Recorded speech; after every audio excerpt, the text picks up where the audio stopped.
नमस्कार दोस्तों, स्वागत है आपका जीव विज्ञान की कक्षा 12 में।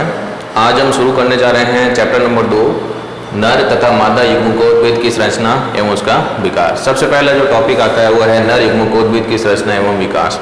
जैसा कि आप लोगों को पता है कि आवृतबीजी पादप जो है वो पुष्पी पादप होते हैं और पुष्पी पादपों में जो लैंगिक जनन है वो पुष्प के द्वारा होता है। क्योंकि पुष्प में ही नर और मादा जननांग पाए जाते हैं।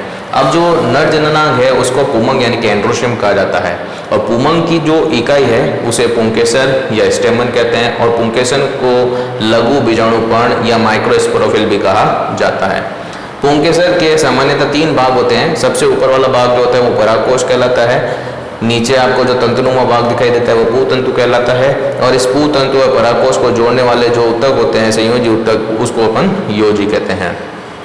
अब अगर किसी परागकोश की अनुप्रस्थ काट काटी जाए तब हम देखते हैं कि परागकोश जो होता है एक द्विपाली संरचना होती है। आपको इसमें लेफ्ट और राइट में 2 पाले दिखाई दे रही होगी और इन द्विपाली संरचनाओं में आप देखोगे भीतर की तरफ जो है परागकूट पाया जाता है और परागकूट की संख्या जो है 4 पाई जाती है। तो इसका मतलब कि जो परागकोश जो है, परागकोश में 4 परागकूट पाए जाते हैं जिनको पोलन शेक भी कहते हैं और परागकूट को ही लघु बीजाणुदानी या माइक्रोस्पोरेंजियम कहा जाता है।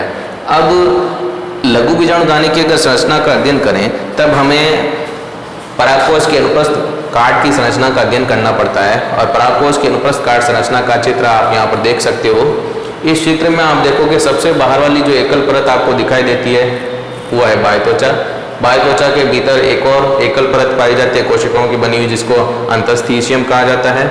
फिर उसके भीतर की तरफ आपको 3 से 4 परतें दिखाई दे रही है जिसको मध्य परत कहा जाता है और सबसे भीतर की तरफ जो स्तर पाया जाता है उसे एपिटम कहा जाता है। ठीक है दोस्तों, नोट कीजिए आप इसे।